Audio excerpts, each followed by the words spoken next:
Hi friends, സ്വാതിൻ്റെ കലവറയുടെ ഒരു പുതിയ എപ്പിസോഡിലേക്ക് എല്ലാവർക്കും സ്വാഗതം. അപ്പം നമ്മുടെ ഓണം കുട്ടി സീരീസ് ഒക്കെ കാണുന്നുണ്ടല്ലോ അല്ലേ? ഇന്നത്തെ നമ്മുടെ റെസിപ്പി സദ്യ സ്പെഷ്യൽ കൂട്ടുകറിയാണ്. അപ്പോൾ അതിന് വേണ്ട സാധനങ്ങൾ എന്തൊക്കെയാണെന്ന് നോക്കാം. ഞാനിവിടെ എടുത്തിരിക്കുന്നത് ഒരു ചെറിയ കഷ്ണം ചേന, ഒരു ചെറിയ കഷ്ണം മത്തങ്ങ, പിന്നെ ഒരു ചെറിയ ഏത്തക്കായ. ഇതെല്ലാം നമ്മൾ അത്യാവശ്യം വലുപ്പത്തിൽ തന്നെ അരിഞ്ഞെടുക്കണം, കാരണം ഞാനിത് കുക്കറിലാണ് വെക്കുന്നത്. പിന്നെ വേണ്ടത് കടലയാണ്. കടല തലേദിവസം രാത്രി തന്നെ വെള്ളത്തിലിട്ടിട്ട് പിറ്റേ ദിവസം ഉപയോഗിക്കുന്നതായിരിക്കും നല്ലത്. അല്ലെങ്കിൽ ഒരു 6 മണിക്കൂറെങ്കിലും മിനിമം വെള്ളത്തിൽ കുതിർത്ത് വെക്കണം. അപ്പോൾ എൻ്റെ കടല പെട്ടെന്ന് വേകുന്നതായതുകൊണ്ട് ഞാൻ ഈ സാധനങ്ങളെല്ലാം ഒന്നിച്ചിട്ട് വേവിക്കുവാണ്. കടലയുടെ കൂടെ തന്നെ മത്തങ്ങ, ചേന, ഏത്തക്കായ എല്ലാം ഒരുമിച്ച് ചേർത്ത് ഞാൻ വേവിക്കുവാണ്. കടലയ്ക്ക് ഒരുപാട് വേവുണ്ടെങ്കിൽ കടല സെപ്പറേറ്റ് തന്നെ വേവിച്ചെടുക്കണം. നമ്മൾ സ്ഥിരം യൂസ് ചെയ്യുന്ന കടലയാകുമ്പോൾ നമുക്കതിൻ്റെ വേവ് അറിയാമല്ലോ. ഞാനിവിടെ യൂസ് ചെയ്യുന്നത് പെട്ടെന്ന് വേകുന്ന കടല ആയതുകൊണ്ടാണ് ഞാൻ എല്ലാം കൂടെ ഒന്നിച്ച് ചേർത്ത് കൊടുത്തത്.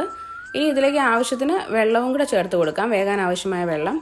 എന്നിട്ട് അതിലേക്ക് ഒരു 1/4 ടേബിൾ സ്പൂൺ മഞ്ഞൾപ്പൊടിയും 1/2 ടേബിൾ സ്പൂൺ മുളക് പൊടിയും കൂടെ ചേർത്ത് കൊടുക്കുന്നുണ്ട്. ഇനി ഇതിലേക്ക് ആവശ്യത്തിനുള്ള ഉപ്പ് ചേർത്ത് കൊടുക്കാം. എന്നിട്ട് ഇതിലേക്ക് ഞാൻ 1 ടേബിൾ സ്പൂണോളം പച്ച വെളിച്ചെണ്ണ ചേർത്ത് കൊടുക്കുന്നുണ്ട്. ഇങ്ങനെ നമ്മൾ ആദ്യമേ ചേർത്ത് കൊടുക്കുമ്പോൾ ആ വെന്ത് വരുന്ന സമയത്ത് ഒരു പ്രത്യേക ടേസ്റ്റ് ആയിരിക്കും. ഇനി നമുക്ക് നല്ലതുപോലെ മിക്സ് ചെയ്തിട്ട് ഇത് വേവിച്ചെടുക്കാം. ഞാനിവിടെ 2 വിസിലാണ് അടുപ്പിച്ചത്. ഇനി നമുക്ക് ഈ സമയത്ത് ഇതിനാവശ്യമായ അരപ്പ് റെഡിയാക്കണം. അതിനുവേണ്ടി ഒരു അരമുറി തേങ്ങ എടുത്തിട്ടുണ്ട്. അതിലേക്ക് 1/4 ടീസ്പൂണോളം ജീരകം ചേർത്ത് നല്ലതുപോലെ അരച്ചെടുത്തു. ഇനി നമുക്ക് ഇത് വെന്തോ എന്ന് നോക്കാം.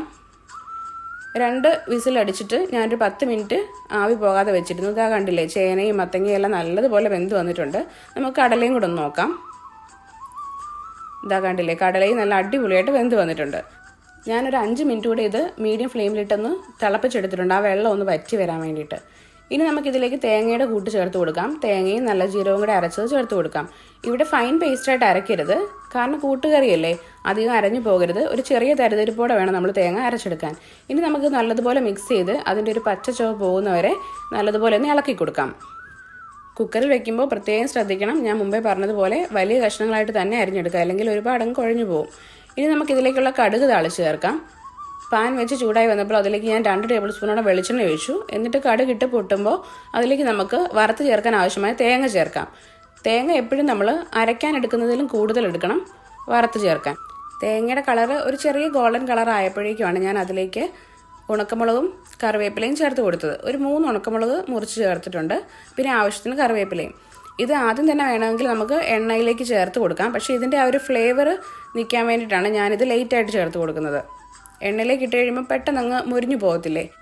ഇനി ഇതിലേക്ക് ഒരു അല്പം ഉപ്പ് ചേർത്ത് കൊടുക്കാം. ഈ തേങ്ങയ്ക്ക് മാത്രം ആവശ്യമായ ഉപ്പ് ചേർത്ത് കൊടുക്കാം, മറ്റേത് നമ്മൾ ഓൾറെഡി ഉപ്പ് ചേർത്തതാണല്ലോ വേവിക്കാൻ നേരം. ഇനി ഇതിലേക്ക് ഞാനൊരു 1/4 ടീസ്പൂണോളം കുരുമുളക് പൊടി ചേർക്കുന്നുണ്ട്. കുരുമുളക് പൊടി ലാസ്റ്റ് ചേർക്കുമ്പോഴാണ് നമുക്ക് ആ ഒരു ഫ്ലേവർ കറിക്ക് നല്ലതുപോലെ കിട്ടുന്നത്. ഇനി നമുക്ക് നല്ലതുപോലെ മിക്സ് ചെയ്തെടുക്കാം. ഇനി ഇതിലേക്ക് നമുക്ക് മധുരത്തിന് ആവശ്യമായ ശർക്കര ചേർത്ത് കൊടുക്കാം. ഓണത്തിൻ്റെ കറികൾക്കെല്ലാം മധുരമാണല്ലോ മുന്നിട്ട് നിൽക്കുന്നത് അല്ലേ? അപ്പോൾ ശർക്കര നമ്മുടെ ഇഷ്ടം അനുസരിച്ച് നമ്മുടെ മധുരം അനുസരിച്ച് ചേർത്ത് കൊടുക്കുക. ഞാനിവിടെ ഒരു 2 ടേബിൾ സ്പൂണോളം ശർക്കര ചീകിയതാണ് ചേർത്ത് കൊടുത്തിരിക്കുന്നത്. മധുരം നല്ലപോലെ ആവശ്യമുള്ളവർക്ക് കുറച്ചുകൂടെ ചേർക്കാം. ചിലർക്ക് പക്ഷേ മധുരം താല്പര്യം കാണത്തില്ല കൂട്ടുകറിക്ക്, അങ്ങനെയാണെങ്കിൽ ശർക്കര ചേർക്കാതിരുന്നാൽ മതി. ഇപ്പോൾ നമ്മുടെ തേങ്ങ നല്ലപോലെ ഫ്രൈ ആയിട്ട് വന്നിട്ടുണ്ട്. ഇതിലേക്ക് ഞാൻ വേവിച്ച് വെച്ചിരിക്കുന്ന നമ്മുടെ പച്ചക്കറി കൂട്ട് ചേർത്ത് കൊടുക്കുവാണ്.